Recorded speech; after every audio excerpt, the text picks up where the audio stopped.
मातृका का पूजन हुआ। इधर नैऋत्य कोण में जो हम पूजन करने जा रहे हैं वो है वास्तु पुरुष भगवान का। सभी अपने बाएं हाथ में अक्षत लीजिए। वास्तु पुरुष कौन है यह आपको मैं संक्षिप्त में बता देता हूँ। इसका इनका पूजन करने से क्या होता है, क्या फल मिलता है, मैं आपको बता देता हूँ।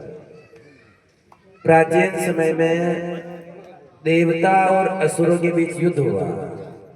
युद्ध में देवताओं की तरफ से भगवान शंकर युद्ध कर रहे थे और असुरों की तरफ से अंधकासुर नाम का एक राक्षस युद्ध कर रहा था। कई वर्षों तक युद्ध चला, भयंकर युद्ध चल रहा था। सभी देवता और असुर आपस में तलवारों से, अस्त्रों शस्त्रों से युद्ध कर रहे थे। जब दोनों का युद्ध चल रहा था तो दोनों के पसीनों से कुछ बूंदें इस जमीन पर गिरती है और जमीन पर जैसे उन देवता और असुरों के पसीने की बूंदें गिरी, उससे एक विराट पुरुष का जन्म हुआ। उस विराट पुरुष का जन्म हुआ तो देवता ने, असुरों ने सोचा कि ये कौन है, कहां से आया है, तो उसका पता लगाना चाहिए। तो उस समय युद्ध तो रुक गया और वो दोनों देवता और असुर बस गए। प्रश्न बनने लगा कि ये पुरुष कौन है, कहां से आया है, पता करें।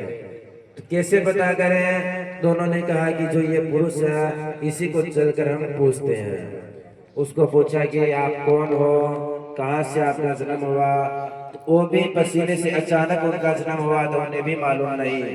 तो उन्होंने पूछा कि आप कौन हो, तो कहा कि भाई मुझे नहीं मालूम, मैं तो अचानक से प्रकट हुआ। तो शंकर भगवान ने कहा कि ब्रह्मा जी के पास चलते हैं, उन्हें पूछते हैं कौन है, हो सकता है वो बता देंगे। जब देवता और असुर उस पुरुष को लेकर ब्रह्मा जी के पास गए, ब्रह्मा जी से प्रश्न किया कि हम दोनों असमंजस में है कि ये जो पुरुष है अचानक से आया, कौन है, आप हमें बताइए। तो ब्रह्मा जी ने कहा कि जब आप दोनों युद्ध कर रहे थे तो आपके पसीने से कुछ बूंदे जमीन पर गिरे थे, उसी जमीन पसीनों की बूंदों से पुरुष का जन्म हुआ। तो कहा कि भाई इतना विराट है, इतना लंबा चौड़ा आकार है कि धरती के ऊपर भी नहीं बैठ पा रहा, तो क्या करना चाहिए, क्योंकि अगर ये चलेगा तो पूरी सृष्टि को नष्ट विनष्ट कर देगा। तो ब्रह्मा जी ने कहा कि आज से मैं इस पुरुष को मेरा पुत्र मानता हूं और इसको धरती में यज्ञ होगा जहां भी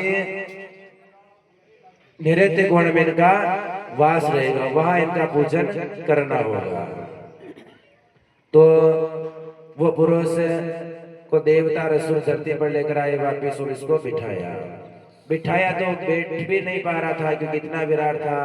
तो उसको देवताओं ने और असुरों ने जहां जहां से पकड़ा और एक औंधे आकार में उसको लेटा दिया। जब उसको लेटाया तो उसके पैर तो थे नैऋत्य कोण में, सिर ईशान कोण में और दोनों हाथ, एक हाथ अग्नि कोण, एक वायव्य कोण में हुआ। जहां जहां से देवताओं ने पकड़ा उस पुरुष को वहां देवताओं का स्थान माना और जहां जहां से असुरों ने, राक्षसों ने पकड़ा वहां राक्षसों का स्थान माना गया। जब भी हम मकान बनाते हैं, भवन बनाते हैं, सरोवर, मंदिर इत्यादि बनाते हैं तो वास्तु के अनुसार हमें बनाना चाहिए, क्योंकि उस विराट पुरुष को जब भूमि में समाहित किया तो जब किसी भी प्लॉट के हम या खंड के 9 टुकड़े करते हैं तो उसके खंड बनते हैं, 9 खंड के 81 पद बनते हैं। तो नंबर 81। अग्निकोण में रसोई इत्यादि बनाना चाहिए, नैऋत्य कोण में लेट पात, वायव्य में तिजोरी वगैरह होना चाहिए और ईशान कोण में भगवान का स्थान होना चाहिए। मध्य भाग जो होता है इसको मकान में खाली रखना चाहिए। तो एक वास्तु के अनुसार हमें घर का निर्माण करना चाहिए। जैसे ये अपना मंडप है, ये भी वास्तु के हिसाब से बना है। 4 दरवाजे हमने दिए इसमें, लेकिन प्रवेश जो दिया जाता है वो पश्चिम द्वार से ही होता है। आप चाहे इधर से भी आ जाए, लेकिन नहीं, क्योंकि वास्तु ये आज्ञा नहीं देता है। तो बड़े भाव से पूजन करिए, वास्तु पुरुष भगवान का चढ़ाइए। हरि नमो भाद्राय च रेग्म्याय च नमो वास्तव्याय च वास्तुपाय च नमः सोमाय च रुद्राय च नमस्ताम्राय च अरुणाय च वास्तु पुरुषाय नमः ध्यायामि पूजयामि